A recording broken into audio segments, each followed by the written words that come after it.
Tu te dis peut-être que ton procès à la cour municipale, c'est juste pour contester une contravention, que c'est pas grave si tu sais pas exactement comment ça va se passer. D'un autre côté, tu te dis que tant qu'à te rendre là-bas, tu veux bien le faire et que pour ça, tu vas bien le préparer. T'as raison et je vais t'aider.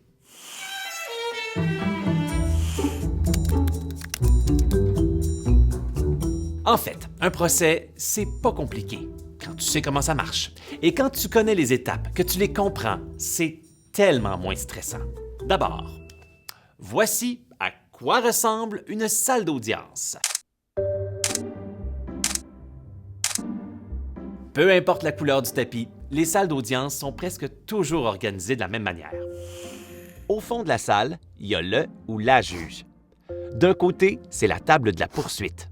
Au milieu, c'est la place du greffier ou de la greffière, une personne indispensable au bon déroulement de l'audience. Toi, la défense, ta place est ici.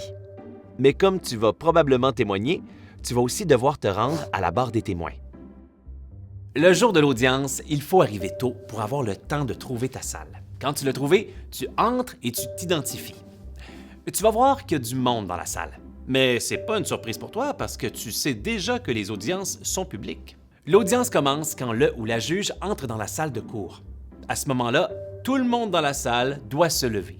Quand c'est rendu ton tour, le greffier ou la greffière t'appelle par ton nom. C'est toujours le ou la procureure de la ville qui commence.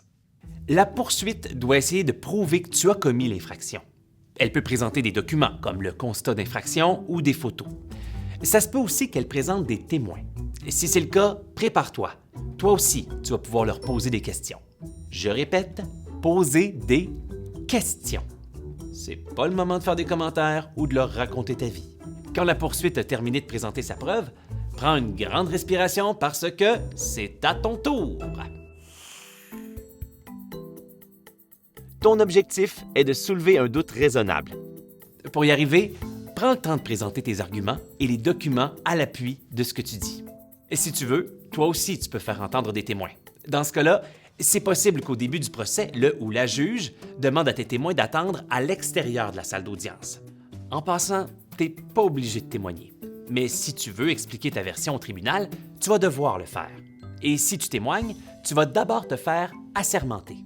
L'assermentation, c'est quand tu affirmes solennellement de dire toute la vérité. C'est une promesse très sérieuse. Quand tu as terminé, le ou la procureure de la poursuite va probablement te poser des questions et en poser à tes témoins. C'est normal, c'est son travail de le faire. Après avoir présenté ta preuve, ça va être le temps de la plaidoirie. Pendant la plaidoirie, c'est plus le moment d'ajouter des éléments de preuve. C'est plutôt l'occasion de résumer pourquoi tu penses avoir raison. Quand ça va être au tour de la poursuite de faire sa plaidoirie, c'est pas une bonne idée de l'interrompre ou d'intervenir. Fais-le pas. La dernière étape, c'est évidemment le jugement. Des fois, le jugement est rendu plus tard. On appelle ça un délibéré. Si c'est ton cas, tu vas recevoir un avis de jugement par la poste avec le montant que tu dois payer. Si le jugement est rendu immédiatement, fais juste écouter, même si tu n'es pas d'accord avec la décision.